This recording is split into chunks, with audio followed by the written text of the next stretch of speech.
Hello, everyone. Welcome to a new month and welcome to a brand new day weather podcast. This one for Thursday, July 1st, 2021. I'm day weather meteorologist Don Watzel.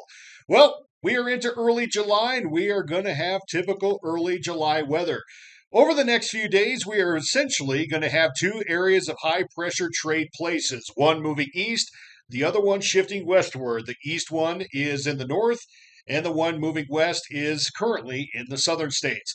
Monsoonal flow will shift to a more northwest flow as this commences through the holiday weekend, and the best rain chances will also shift through late next week. The West Coast heat is gradually moving into the northern high plains and will highlight where some of the hotter areas are expected to occur into next week. And at the end of this podcast, we'll also take a look at what the 30-day temperature and precipitation outlooks look like for the United States. Well, here's the upper level map at 500 millibars this morning.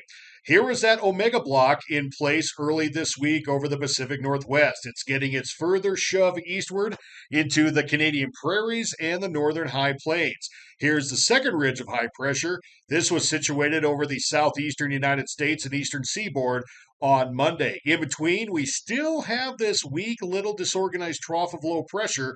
It hasn't moved much in the past 24 hours. It's still pretty much in Utah, grazing portions of southwestern Wyoming. Here's what the projected map will look like tomorrow.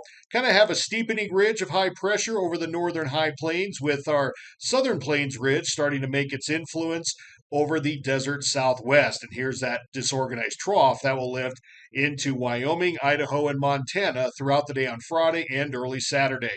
Now into the holiday weekend. Saturday morning, that southern plains ridge will start to set up shop over the Four Corners, allowing for a more westerly and northwest flow to commence in the Intermountain West. Meanwhile, the East Coast and the Great Lakes will be under a well-defined trough pattern that should bring cooler temperatures to that part of the country for Saturday and again for Sunday.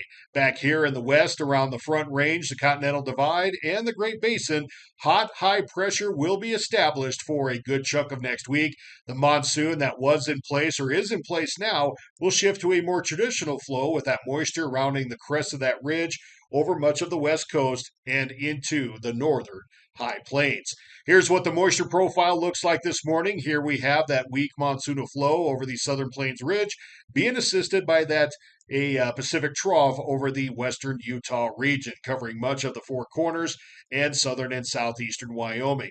Here's what it's projected to look like Sunday morning as that upper level high sets up over Utah and into Arizona, Nevada. The moisture will move along with it and shift more to a west-northwesterly pattern, at least for a few days. Here's that hot weather map that we have had in place for much of the week. These are forecasted high temperatures through this afternoon. Desert heat continues over Arizona and Southern California, getting an eastern Pacific trough to bring some more moderate air masses into western Washington and western Oregon.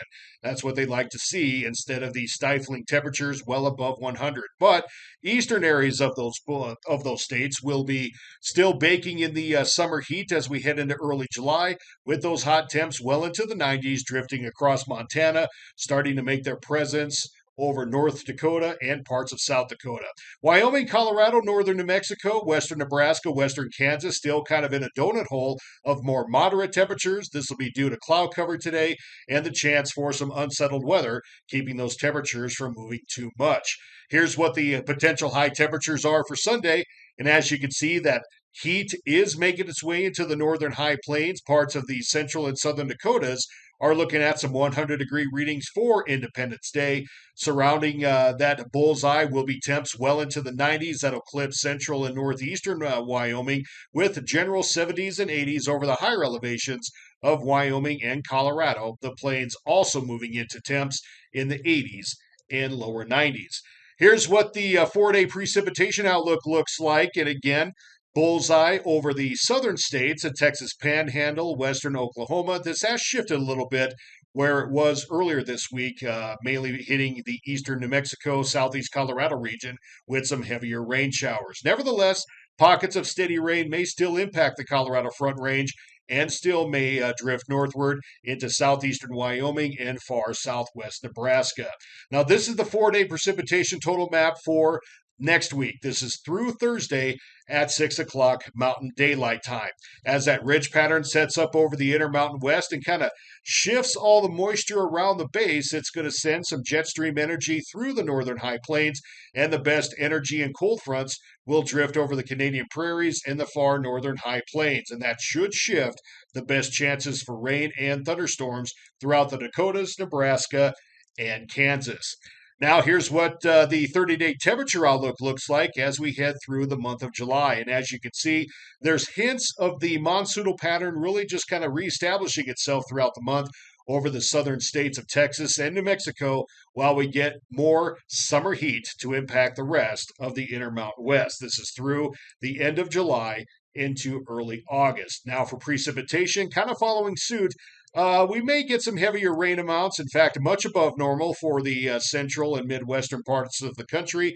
Meanwhile, the northern Rockies and high plains may get a little above average readings. That'll be heavily dependent on the monsoonal flow pattern if it can get going again, while the rest of the Great Basin and Intermountain West probably a little more normal for this time of year, where it could be drier otherwise over parts of Montana, North Dakota, and South Dakota. This is kind of an uncertainty right here. A lot depends on the monsoon. This could go up or fluctuate up and down depending on how much of that monsoonal moisture can make its way into the northern high plains.